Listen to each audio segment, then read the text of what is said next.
multiplexing, but all right, looks like pivotal. We got some folks here.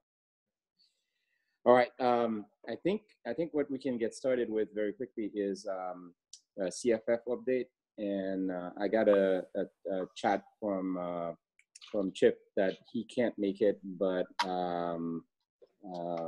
he should have somebody to replace. Let me check. And it should be the new person running everything, like the Swarna Podia. I think she should be here. You might be on mute. No, not yet. Okay, she probably is trying to figure out this whole thing. So let's give people a few minutes. Let me also ping her. If you know, if you've been communicating with Swarna, maybe it might be nice if you could just tell her I'm trying to do the same.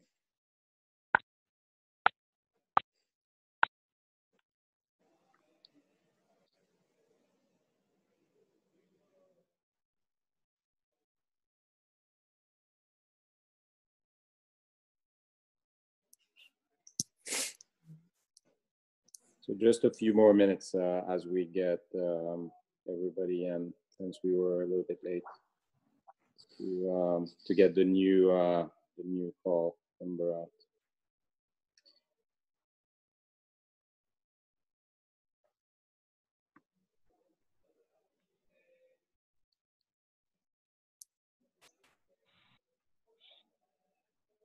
All right, is anybody else from the foundation here? I guess Chris is here. Yeah, I'm here. I'm pinging Swarna right now. All right. Okay. So thank you, Chris. All right. So let's give her. It's 5:07 here, but I guess we're 7 minutes late. So let's give one more minute, and if not, we'll just get started, and then we'll get to Swarna when she gets here.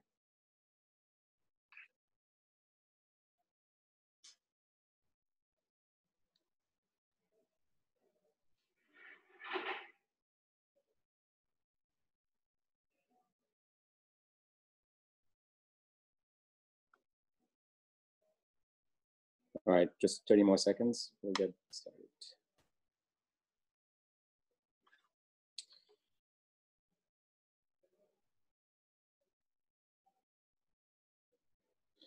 All right, let's get started, and then we'll get to her when she gets here. So I think, so apologies for this little hiccup. I think part of the problem is maybe the conference, since we only use it once a month, it's causing this. But I think Zoom has a way to use letters instead of numbers. So maybe we can try to use that as a indirection. So I'll see if I can set up one for like CF CLI, so that way people always remember it. Anyway, maybe what we'll do is get project highlights. I see that you is there with blanking Danny and also Eric. Pivotal, yeah, Eric. Hi, Max. It's been a long week. I apologize. So let's get them to give us an update, and then I'll go back to extensions, and then we'll see if CFF came. You want to start? So yeah, go ahead. Yeah, sure. I think this is kind of at the intersection of BOSH and CF, but the Diego team, for example, is now running an environment where console is entirely removed. So that's pretty exciting. It's been working fine. And so we're obviously relying on BOSH DNS for service discovery in that environment. Some things on the Diego side, we've been working with the routing team to finish out this track of work around ensuring integrity of connections from the Go router to application backends by making TLS connections and verifying the instance identity credentials.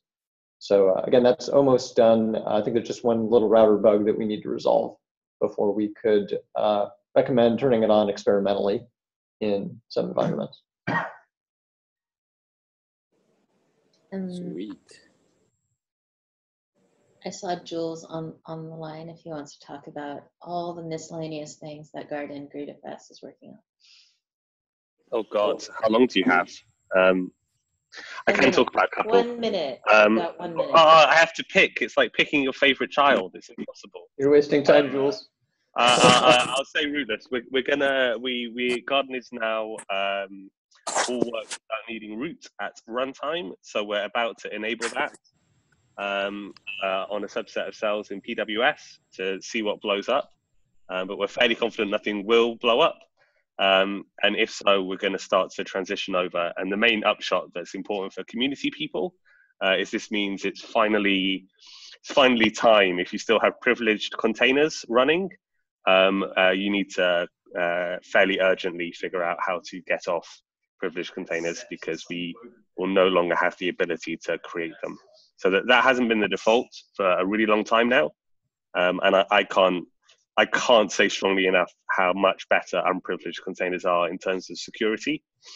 So there are a lot of reasons to move anyway, but also we will lose the ability with rootless to even make them. So it's time. Cool. And then I also see Stephen Levine on the line. Stephen. Hey, can you hear me? Yep. Yep. I guess a quick update for Buildpacks.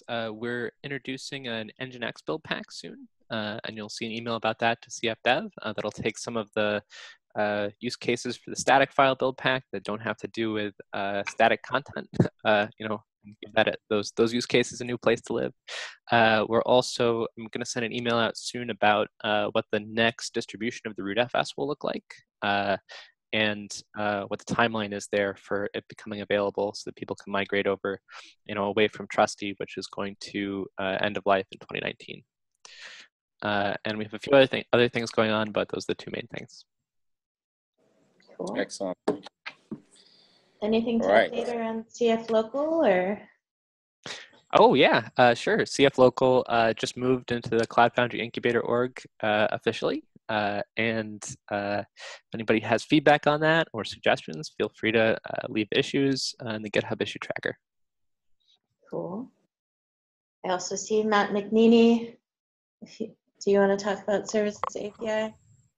Yeah, sure. So we're almost at the end of service instance sharing at last, which will be pretty good. And we're working with the CLI team at the moment to do some PRs to get support in that, hopefully by the next few weeks' time. And last night we kind of agreed with the Open Service Broker API working group what async bindings could look like. So now we're ready to start work on that pretty soon. Cool. And Simon Moser, we've got some exciting news around BitService. No? Well, if I find my unmute button, yes. You're just too excited. I'm too excited. Yeah, so we are finished. Well, we basically finished with all the functionalities that we've kind of been promising for the BitService, and are starting to integrate that into the proper pipeline, hopefully now with the help of the CF release integration team. Such that at one point in time down the road, we might be able to make the BitService a default component in CF release, or in CF deployment, I should rather say, and therefore adding it into the critical path of the system and having a properly defined blob store API once that's happening. There is some work upcoming for adding MTLS, because so far we do not have full support for MTLS, so that's an ongoing work. And we also want to do some more work on optimizing resource matching and a bunch of other features. But the majority of the pieces are done, and we're just about cutting the final release and publishing that to BOSH.io. Very cool. So there's lots of other updates you can find about many of the core runtime teams in the, or application runtime teams in our PMC notes repo. A few highlights there. CF deployment is on PWS fully. So we've completely transitioned away from CF release on PWS.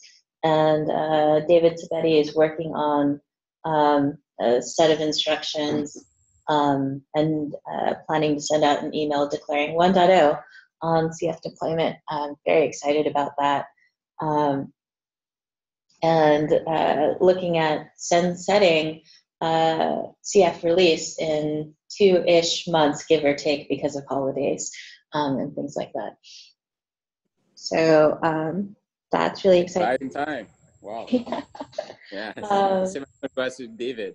That's a big deal. Big deal. And then if you've looked over the certification requirements for next year, they're actually referring to the individual releases instead of CF release. So for CF application runtime certification, moving over to CF deployment will be needed. We'll take a look at that and provide feedback on that as well. Cool. Well, thank you, Yui, and the whole team. I have not been, I'm on my cell phone and iPad, so I wasn't able to update. So if people can just jot like a line on your thing, what you said on the agenda, that would be nice, just for posterity. Okay, so we move on to, unless there are any questions, I don't see anything stacked up. We'll move on to BOSH. The amazing thing is my friend Dmitryi is on vacation. Believe it or not, he takes vacation. So Danny, you're gonna have to give the update for Dmitryi here. So I'm happy that I can see you. Sorry to prevent you from eating, but give us an update for BOSH, please. Last week we released the latest version of BOSH. It includes a few things like generic configs, so you can give multiple configurations to the director and let it deal with merging. Includes a few security improvements around like director to agent communications. We continue to work and improve some of the internal security of the components. We're working on bringing in the new Ubuntu Xenial stemcell. It's one of the things we're working on. And there's some, other tracks going on around like improving how we work with links, kind of working around an API for that for external consumption, and trying to finish up some basic support for IPv6 in stem cells. But I think that's the bulk of what I remember. Cool, thank you very much. Yeah, that's a good update, especially with the Xenial. That's what people have been asking for that. So cool. Any questions either on runtime or BOSH? No? All right, so we'll move on to actually Open Service Broker. I'm happy Alex actually already added his update, but you know, I think he's on the call. So maybe we can get him to tell us what's the highlight for Open Service Broker API. Alex? Yeah, hey everyone. So yeah, just quick recap if you're new to the Open Service Broker API, because it always causes confusion, that it's actually just a rename of the Cloud Foundry Service Broker API that's been split out into a new working group. And we've got people from IBM, Red Hat, Google, SAP, Fujitsu, Microsoft, Dell, all working on the specification and testing this out with various platforms, including Cloud Foundry, and the other big one is Kubernetes. And so over the past few months, we've been doing regular face-to-face meetups, or over the past year. We've got another face-to-face meetup with the PMC group and some community members that's happening on the 28th to 29th of November. This is going to be at Red Hat's office in Raleigh, North Carolina. So I think the kind of attendees in person is closed now because we've reached capacity, but all of the sessions are going to be open to remote attendees via Zoom. And so we've got an agenda document I've linked to in the cab notes. And if there's anything that you would like raised at this face-to-face, you can raise a proposal and add it to the agenda. So that's a good chance to start getting involved, or at least come listen into some of the working group sessions. These are normally quite productive few days, so I recommend that. Other things to call out is we're a growing community that are using the Open Service Broker Slack. We've got 325 users. It's getting fairly active in there, so there's another Slack to join. I'll put that link in the cab as well. And two other interesting, so Google just announced a new project for the service catalog, which is Kubernetes version of the cloud controller effectively for services.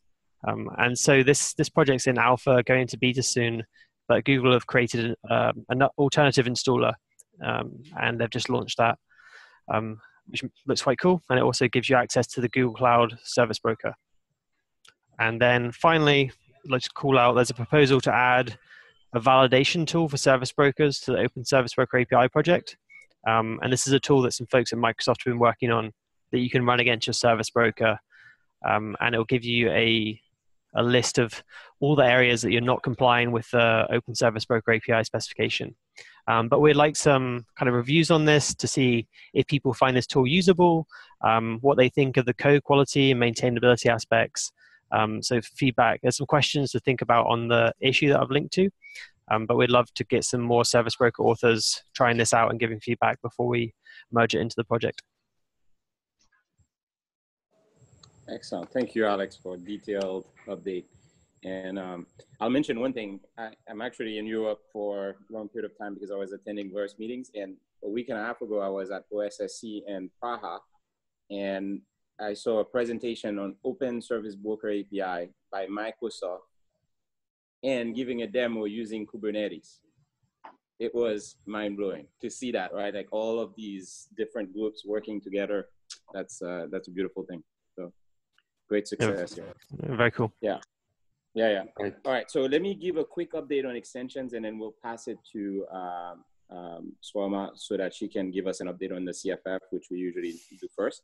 So, of course, towards the end of this call, we're going to have the SUSE presentation on Stratos UI.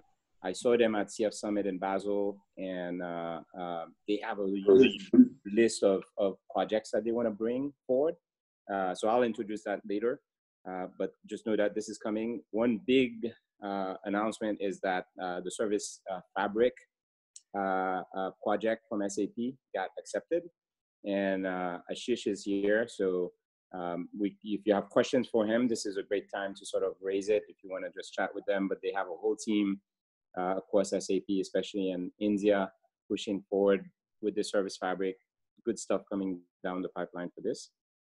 One more thing is that Scott Dieu from Pivotal actually has a proposal for a presentation he made before on the CF scheduler. So if you get a chance to review that soon, take a look at it. It's going to come out pretty soon. And then for Bacchus, there is a inception that's planned.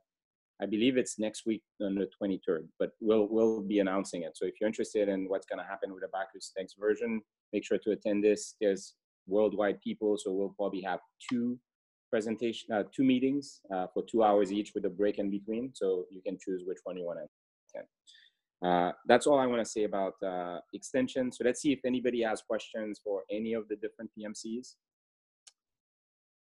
If you have a question, you're on mute because we can't hear. Otherwise, we'll move to Swama. No? Okay, so I can see you, Swana. This is the first time you're joining. Thank you for being here and taking Chip's place. Maybe you can give us an update on what's happening with the foundation that people should care about. Sure. Sure. Okay. You guys can hear me? Yes, we can see you and we can hear you. Awesome. I had a little technical challenges in the beginning, so kind of had to join in a little bit late. I'm still relatively much newer to the community, so it's been less than a month since I've been with the foundation. I'm still in the learning mode, absorbing everything else, but I just wanted to start joining these calls based on Chris and Chip's recommendations that I have to be on this call. So at least for now, I don't have any updates per se, other than the fact that the nominations, the co-chair nominations for CFP is due today. So if any of you hasn't done finish that process, like submitting, nominating yourself or nominating anyone else for the call for papers co-chairing, please do that. I will be resending the link across in the mailing list and on Slack channel, but please do that. I think it's 11:59 p.m. Pacific time, if I remember well, the deadline for tonight. Other than that, I will be focusing a lot more on the community activities. If you're on the ambassador program, you probably already have seen an email, or you will see an email from me pretty soon. But would love to hear in general from the rest of the community as well. I would love to hear feedback on how things have been going. What great ideas do we have in terms of what we can do better in terms of community and gearing up to Summit? If you have any additional ideas, I would love to hear all of it. So please do drop me a note. Cool, thank you, Swana. Yep. So I guess just to be clear, I wasn't sure if I put that down, but on the agenda I put that the deadline for the Summit proposals is 12/1. Is it 12/1 or 12/8? Do you remember? I think it's 12/8. But it's definitely in December. Yeah, 12/8. December 8th. So you got a few more days. All right, great. Yeah. Yeah, but the deadline that I was referring to earlier was for the nominations for co-chairs, the call for paper co-chairs. So it's for the track chairs. We are looking for co-chair nominations, and that is due end of today, but we still have time for the actual speaking proposals itself. Yeah, and let me speak about this for a second. I was co-chair, not the current one and the recent one in Basel, but the one before. And it's very, very rewarding. You do have to do some work, but part of the idea is that you get a very broad view of what people care about and what they're submitting, and you get to choose it. So you get to put together the program for a particular track. And I think it's something to do. So if you know somebody that should be nominated, make sure you nominate or nominate yourself. And hopefully it's not the same people. You don't want the same people always be doing deciding, right? So nominate other folks. So join in. Yeah. And I think just to add on that, I really agree that it's a very rewarding experience, and it also adds to the content quality for the summit as well. I think we have much fewer nominations for the Node track from what I hear from the events team. So if you know anyone specific for the Node track especially, please do nominate them, or please do reach out to them if they would be interested, if you're not sure if they'd be able to commit to that kind of responsibility. But we would love to see a lot more nominations, and I agree that we want to be fair and kind of spread the opportunity across everyone in the community. So I don't want to see one person being nominated for 5 different tracks, because it's not fair for the rest of the community. So if you know that you can take on the responsibility, please do that. And we will, of course, the foundation team will be with you the whole time. And if you cannot, if you're not sure what to do or how to go to that kind of next step, we will definitely be there. But we would love to get more involvement and engagement from the community on that. Yeah, it's usually a pair per track, so you get to work with somebody else too. So you get to know somebody else a little bit better too. So. And of course, Chip and I will be there. Yes, in addition, yes. Yeah. Okay, so any question for Swarma? No, or about what's going on? Okay, so I do see Benjamin had a question about, I guess it's related to BOSH, but more general also, is that, do you want to ask it, Benjamin? And you know, since I can see you, you might as well ask it, right? Yes, thank you. That was just for a question that we would remove BOSH Workspace from Incubator or GitHub organization. We have a chat. We had a chat with the author, Ruben Costa, and we merged a depreciation notice into the README. So maybe this could go back to Cloud Foundry community, or maybe Cloud Foundry ethic. I don't know, but I think it's here the where we vote for such the decisions, isn't it? I'm not so sure. It's an interesting one, because it was there before the extensions got started and started taking over the incubator, so it was already there. So I think the author is already in it. As far as I know, if you let's ask via email. I think Yui has done a few where she moved stuff to Attic by. If I don't want to misquote you, Yui, but I remember you essentially sent an email saying that it's gonna move to Attic. Let's see, are there any objections? And we give a few days, and then if not, we'll do it. Do you want to add anything to this, Yui, in terms of process for this kind of thing? No, sounds good. It's Okay, so good. I was asking you. I can see her. I can see all of you. Like you can see all of us. Yes. So we typically try to give at least a week's notice before moving things to the attic, so that people can raise objections or concerns about that. But typically, at least within the runtime PMC, we try to bring that up as items in our biweekly calls, or otherwise via this CF Dev mailing list. Cool. All right, so let's do this, Benjamin. So if since you already had talked to the author, let's send it. Since I'm not overseeing it yet, and then I'll certainly agree with you, and then let's see if anybody has any objection. If there's no objection by the end of the week, then we can work it. And we can work with Chris. Chris Clark is on the call. He's great. He can help us with a lot of this too. He's part of the foundation. Yeah, I'm always very enthusiastic to move things to the attic. I know. Chris should be everybody's friend. Let me tell you that right now. Okay, so let me quickly introduce the SUSE, not the project, but I think there's going to be a series. Oh, sorry. Somebody wants to add anything? No. Okay. So a lot of you should probably know Cornelius Schumacher. He's the DE at SUSE that actually spent some time pairing with us in BOSH, and he's done quite a bit already in Cloud Foundry. So he's a Dojo, graduate. But at the Basel Summit, I spent a fair amount of time chatting with him and also a bunch of his colleagues from SUSE, and they have a series of projects. And they're going to present one called Stratos, and Cornelius will introduce it. But the one thing I wanted to mention, which I learned that I didn't know about SUSE, that I think is worth mentioning because I don't know if he's going to talk about it, is that it's not only, of course, a huge, distro for Linux, and they have tons of expertise and contribution and so on. But what's interesting about SUSE is that their business model is itself open. So everything they do is open, but their business model and their processes are open. So I think it's a fantastic, set of colleagues and engineers that are going to help join, and they're going to talk about this particular project, but there's at least 2 more projects that they also are considering submitting. So with that, let me see if Cornelius wants to add anything or also introduce the speaker for Stratos UI. But then you have to also take over the screen so that you can share. Cornelius? Okay, great. Thank you. Yeah, we sometimes call ourselves the open company. So that's what I told you at the summit, and it's kind of cheesy, but I think it's actually describing how we are working quite well. And part of that is, of course, working as upstream as possible. And that's why we are talking today about the Stratos UI. So this is our fully open source UI for Cloud Foundry. And we are proposing this for incubation as an extension in Cloud Foundry.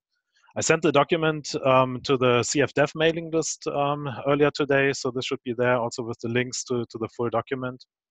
Yeah, and we have Neil McDougall here, who is the lead for the team working on the Stratos UI, and he will give us some more information, some introduction, and also a demo. So I hope we can now see that. And yeah, I will hand over to Neil then. Brilliant, thanks, Cornelius. Can you hear me okay? Yes, we can hear you. Awesome. Let me share my desktop. Hopefully, let's get rid of that.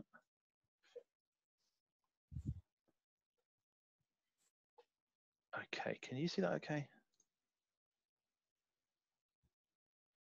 Yep. Is that showing right? Yeah, we can see it. Awesome. Yep. Thank you very much. Okay, so as Cornelius said and Dr. Max introduced, I'm going to talk a bit about Stratos UI. So this is a user interface for Web Cloud Foundry. We'll talk about that. And we have submitted this to the CF extensions. We're hoping that be considered for acceptance. So part of this talk really is just to kind of tell you a bit more about what it is, show you what it is, so you're kind of better informed. So there's the GitHub URL.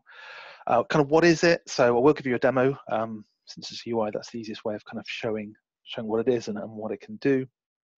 But this is something we've been working on at SUSE for quite some time. It's currently all open source, so the go back. The URL I had previously, you can go check it out yourself from there. Take a look. We've designed it to be extensible and customizable, and we're continuing to build out the feature set for this. And we're trying to make it as easily deployable as possible. So kind of the kind of tagline that we use for this is to say that it's, you know, it's easy to use, it's web-based, and we're targeting both sort of developers and administrators. And we have an initial feature set that we'll kind of introduce, and obviously over time we're looking to build that out. And I guess part of the reason for, you know, submitting this as a proposal is to get others on board to maybe help us accelerate some of that development for the community. So just touch on a couple of things that we put in the proposal for the CF extensions track. So firstly, some assumptions. The reason that we're kind of proposing this is under the assumption that there is some desire to access the functionality of Cloud Foundry through a web user interface, in addition to what you would get through the CF client API, CF client CLI. Also that, you know, having kind of a fairly comprehensive user interface may or will help, you know, maybe bring more people on board, particularly maybe for some of the open source Cloud Foundry who otherwise may not use it. Intimidated maybe a bit strong, but some users find user interfaces, particularly initially, a good way of kind of getting plugged in and understanding what they're saying.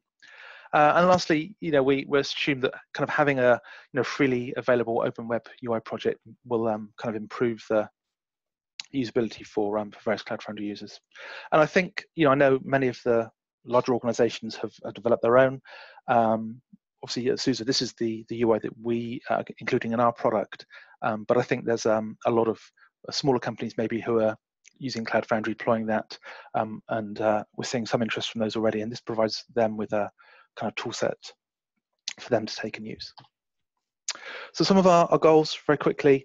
So we're trying to expose, it says all, but obviously that's ongoing, as much of the kind of features we can that expose through the API. And as I said, targeting both, you know, developers as well as the administrators. You'll see that when I demo it. You know, we want to be able to operate against any certified Cloud Foundry distribution. So I'll come on to the next one, I guess. We want to make it fairly flexible to deploy, but obviously we want to make sure it's deployable via BOSH and as a Cloud Foundry app. And one difference, I think, maybe to some other things that you may have seen is we've tried to make sure that you can manage multiple Cloud Foundry instances through one UI. So it's not a, you know, one-to-one. Here you can look at multiple Cloud Foundry deployments or distributions and kind of manage those. And we've also, bearing in mind, you know, we want to have others take this and use it. We're trying to make sure it's easily themed. At the moment, I can show you a SUSE theme, but obviously other people may or will want to change that. And we also want to make sure that it's easy for people to extend, to swap bits out, add new bits in. Very quickly, anti-goals. So I think the top one's very important for us. We want to make sure we only work against the public endpoints for Cloud Foundry, not having to dig into any internal databases or components through private interfaces. So we work purely at the, you know, the API level with and using the SSH endpoint, for example, and the Docker logging endpoint. And we're not going to add any features that might tie us to any specific distribution. So as I said, we've tried to make it fairly flexible in the way you can deploy it. So you can go check it out yourself. You can just check out our repo and do a CF push to push it as a Cloud Foundry app. We've got a BOSH deployment, web deployment via BOSH. Also, for our own product, you can deploy it in Kubernetes with Helm, or you can just run it in Docker using Docker Compose. So we've tried to make it as flexible as possible to deploy the UI in different ways. I'll come on to a demo, but very quickly sort of touching on the features at a high level. Authentication, so we do work against the UAA. So you do have to log in to the console, and we differentiate between administrators and sort of regular users. We provide a way to manage endpoints. We use the term endpoint. At the moment, it really just means Cloud Foundry clusters, but down the line, it could mean something, you know, more generic. This is a way that people can connect in different Cloud Foundries and connect with their credentials. I'll come on to that. We provide an applications view where you can see all of your applications, and we kind of consolidate those across multiple Cloud Foundries. You can drive into a single application and get the application view. We've done a fair amount on being able to kind of create apps, so the kind of the equivalent of CF push through the UI. And then lastly, we have more of the management of Cloud Foundry, where you can dive in and view various metadata about your Cloud Foundry cluster. Okay, so there's a bunch of screenshots here, which I'll skip over. I'll come back to. I can make the slides available. I put the screenshots in here. Obviously, I'm going to show the demo, but if you were looking at these offline, then that will make more sense. So let me bring it up, hopefully. So I'll give you a quick demo. I won't take too much of your time, but I want you to kind of see some of the core features, just so you've got a feel for what we've put in there. And if there's time, then I'll just come back and talk a little bit about how it's built and how we've tried to make it extensible. So this is the SUSE look and feel that I'll demo. I think, if we're going to propose this as an extension that's accepted, then it's easy to skin. So here's a kind of example of a Cloud Foundry theme that I've kind of knocked up that I think would make the default. So it's fairly easy to kind of change the look and feel. I'll demo off this one for now. So as I say, I log in to the system. We're going to authenticate with the UAA. We're fully localized, so I can change the locale. We only have variants of English at the moment, but it's very easy to add in new language packs or localize the UI. Okay, so log in. I've already registered some endpoints, so I will see some applications. So you can see I've actually deployed the UI within Cloud Foundry, as well as accessing the console through this different instance. I'll keep this fairly quick. So endpoints, this is where I connect up and register multiple Cloud Foundry. So here, the one I was showing you was actually SAP's HANA platform Cloud Foundry, and I've got a second one which is SUSE's Cloud Foundry that's in beta, which is currently disconnected. So I'm only seeing application from one. I can go in and I can connect that up. So now I'll have two registered. If I go back to applications, I should see the applications aggregated from both Cloud Foundries. So administrators are able to add in new endpoints to the system, and then every user who logs in is able to connect with their credentials. So they only see the view that they're allowed to see onto a particular Cloud Foundry. So we do kind of honor that level of access. I won't talk too much about this. This is the application view. We do support grid and list. You can change the way you sort. All the stuff you might expect. You can search for an app. You can restrict down to just looking at one particular Cloud Foundry, and then you can choose an organ space. So that's looking at the applications. Let me onto this deploy new app. So I can add a kind of skeleton app, or I can kind of deploy an app. So this is where we've tried to allow users to do the equivalent of CF push, but through the UI. So let me just go ahead and deploy a quick app. So I can choose which Cloud Foundry I wish and the organ space.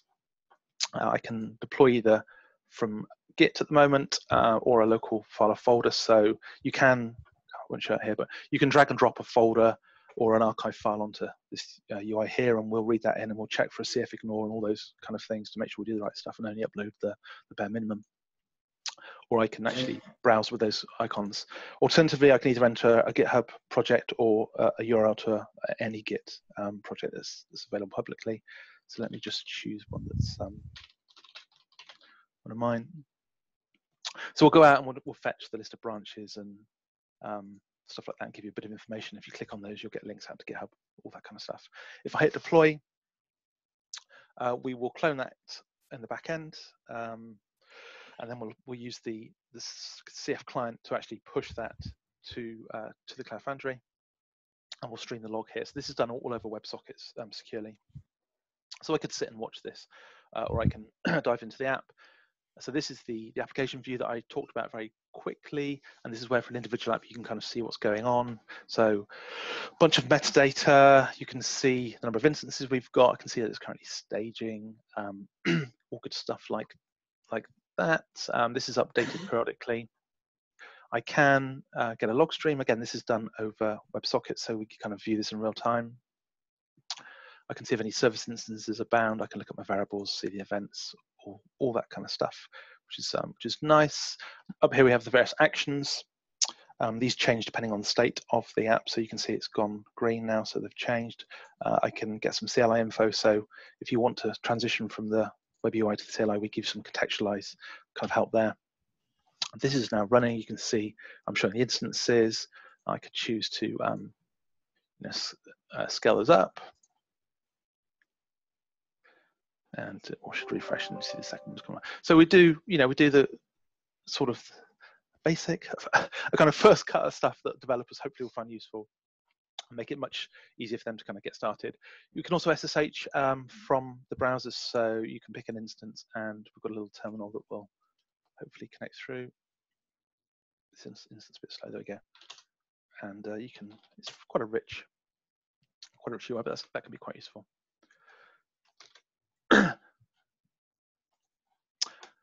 So that's all the kind of developer-oriented stuff. I've shown variables. You can bind services. I won't show that now.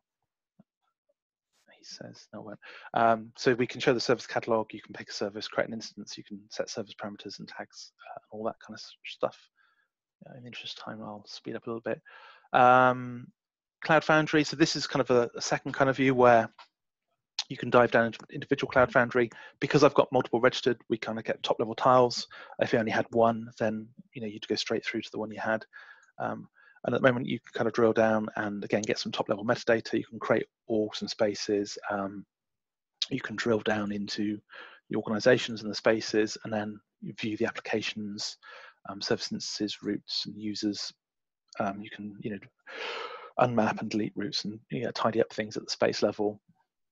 Again, we show CLI commands. Users, you can, let's see, yeah, we can manage user access to individual space and orgs here. So I can either do it individually by, removing a particular role off of a user, or we have a UI that should go through and do kind of bulk level user changes for accessing orgs and spaces. I think back up at the top level. Okay, space and orgs. Okay, oops, there you go. So we do also show some other kind of top level Cloud Foundry metadata. Again, at the moment, this is kind of a read-only view, much of this. So you can sort of stream the fire hose, obviously. Let's see, I'll turn them all off. Yeah, and you can turn on and off different aspects of the fire hose. I can, view the feature flags, what build packs I've got installed, the stacks, and so you've got the SUSE stack in this one, and you can check your security groups. So this is a kind of a first level of Cloud Foundry management. There's kind of more that we're adding in the background as we go. So that's hopefully a quick whiz through what we have. So, a bunch of stuff aimed at developers to allow them to see their apps, add new apps, manage the apps they've got, delete apps, scale up apps, all that kind of stuff, view the logs, SSH in. A bunch of stuff for Cloud Foundry itself where users can kind of go in and just check quotas, check feature flags, those kind of things. And then the ability to obviously register multiple Cloud Foundries in one instance. Okay, so I think that's it. There's some basic user profile information where you can kind of go in and you can at least change your password and edit the username, that kind of stuff. That's something we're going to build out. So hopefully that was useful to give you a flavour of what we've currently got implemented. Just finish off real quick. So I will make these available afterwards.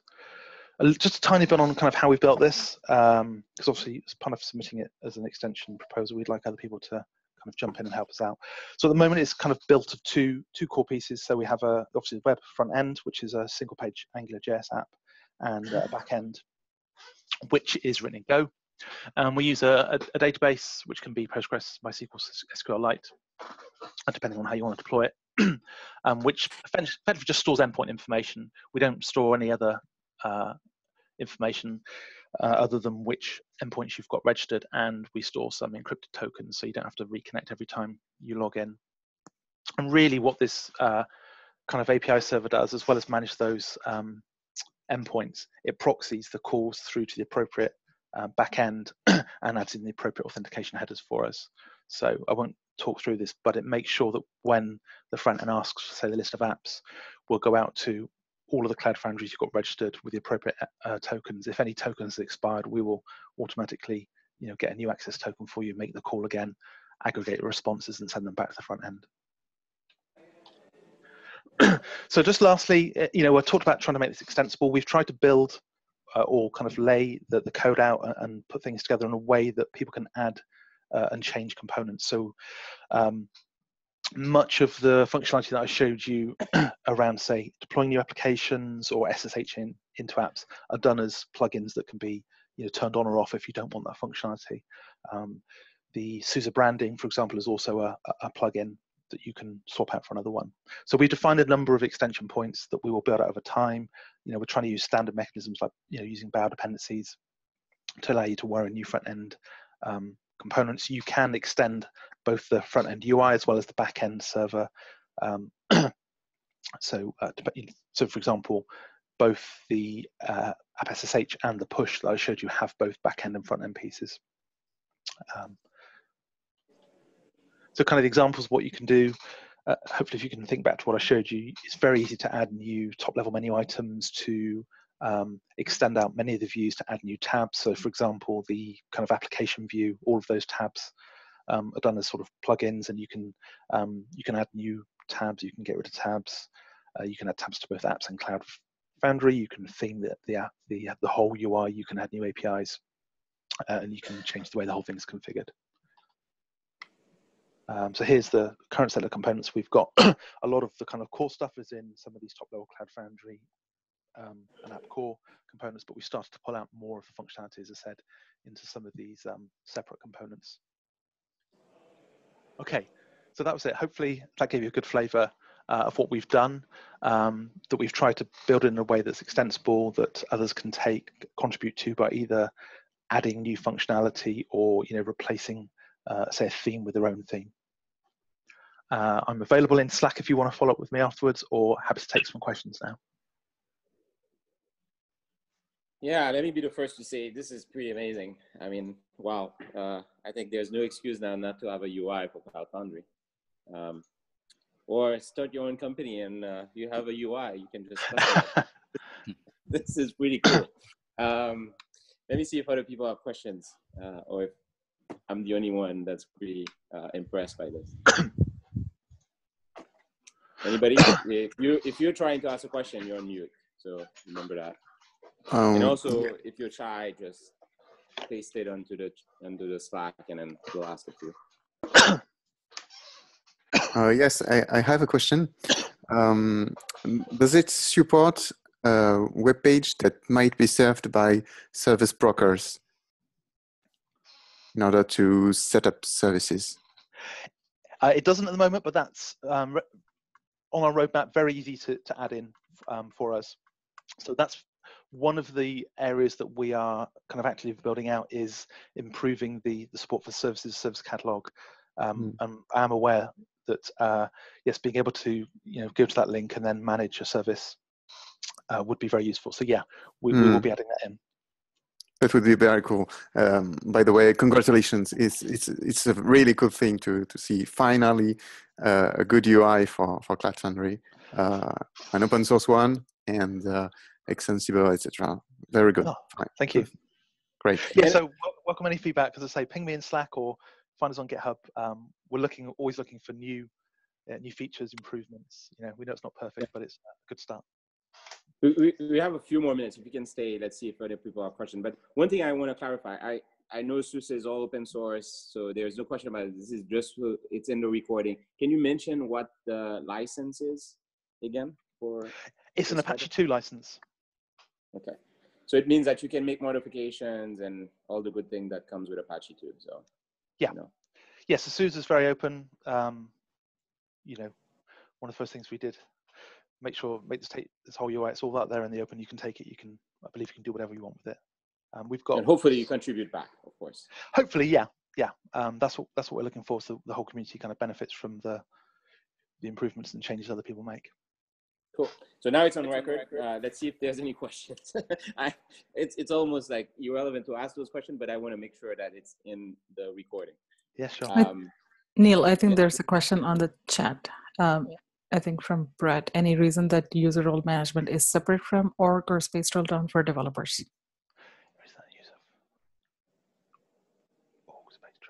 Not sure I 100% get it, but the user, the two things I showed, the Cloud Foundry view and the application view, Although they're separate in that view, it's not that administrators can only see that Cloud Foundry view. So both developers and administrators can go into both of those views, but they will only see what they're allowed to see. So an administrator will see a lot more, particularly in that Cloud Foundry view, but a developer will see the information, and developers can go into that org space view and manage permissions for users if they have the right permissions within that space or org. Hopefully that was the question.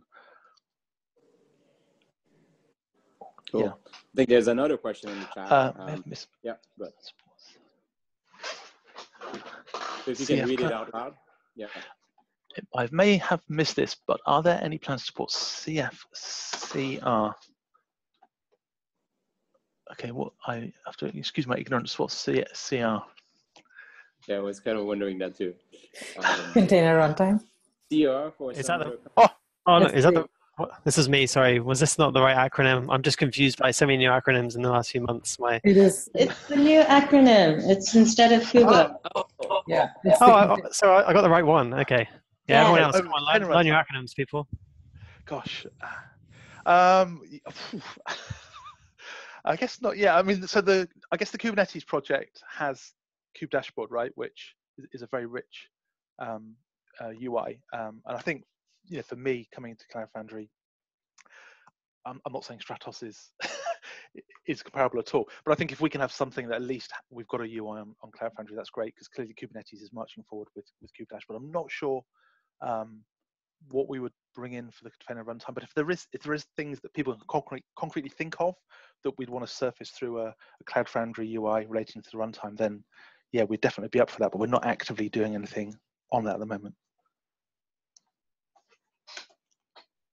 Cool. We still have 4 minutes if there are any questions. So just FYI, as you think of your question, what's going to happen next is that we're going to go through the process of review and, of course, feedback to Cornelius and his team. And then hopefully we go to a vote. And if it gets incubated, then it's going to transfer the assets to the Cloud Foundry Foundation and into incubator and so on. So these are the steps coming forward, right? So this is your chance to talk to the people that have built it and that are contributing this fantastic project. So take that opportunity, otherwise we're going to close it. So. All right, I have a question. In terms of collecting all the data across all the different Cloud Foundry instances, when the instances get larger in terms of number of applications and stuff like that, do you have any feeling for how well this GUI is going to work? Because you're going to be collecting this information up.